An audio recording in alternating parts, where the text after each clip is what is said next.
All right, so now we're going to cover CPR. You still use check, call, care. I'm just going to go through it with a little less explanation. So I checked the scene, determined it was safe, approached the victim, checked for consciousness and responsiveness, head tilt, chin lift, checking for a pulse, look, listen, and feel for breathing. I do that no more than 10 seconds. I determine that they don't have a pulse, that they're not breathing, activate 911. Told the person that, hey, I have a person here that is unconscious, unresponsive, doesn't have a pulse, not breathing. Give them all that information so they can relay it to 911. Now here's how to start CPR. I'm going to go a little slower in this video.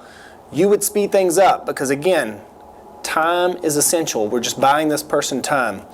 I'm going to use the heel of the hand in the center of the chest. So they used to tell you to find the xiphoid process, go 2 fingers up, but they found it was taking too long for people just to find their hand position.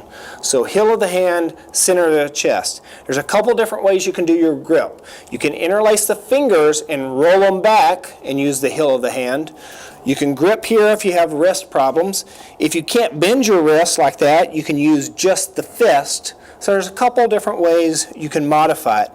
But depth of compression is extremely important. So I've got the heel of the hand, so when I drive down, I want to get 2 inches of deflection to make sure I compress the heart enough to push as much blood out of it as possible. So I'll do 30 compressions with 2 rescue breaths. So I'm going to go ahead and demonstrate that so you can kind of see the pace and the cadence you should go at. If you've ever seen the videos where they go at the pace of staying alive, that's what you're shooting for. So 1, 2, 3, 4, 5, 6, 7, 8, 9, 10, 11, 12, 13, 14, 15, 16, 17, 18, 19, 20, 21, 22, 23, 25, 26, 27, 28, 29, 30.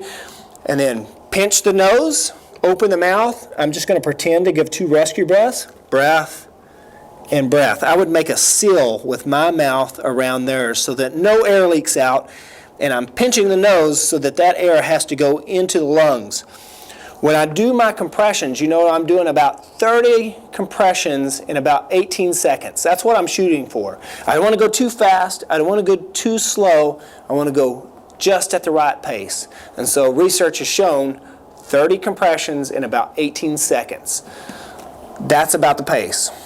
Roughly. Now it's going to be almost impossible for you to get that exact pace, but you should try to achieve it as much as possible. And so I continue to do those compressions and 2 rescue breaths until either the scene becomes unsafe and I have to leave, or another trained responder takes over for me, but they have to be equal level of training for me to take over, or I'm just too exhausted to continue. Then I can allow somebody else to take over for me if I just physically can't do it. If there's more than one person, y'all can take turns. So one person can do the rescue breaths, the other person can do the compressions, and then y'all can switch out.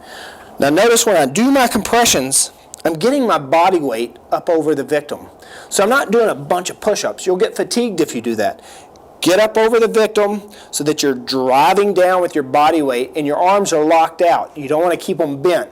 You want them to absorb all of that compressive force, and you're trying to get 2 inches of deflection. Because we're only pumping about 1/3 of the normal blood supply around, even with CPR. But the good thing about these mannequins is they click when you go down far enough. So if you use these, you can get that skill into muscle memory. So 30 compressions, 2 rescue breaths. 30 compressions, 2 rescue breaths. And I just keep repeating that until the EMTs show up.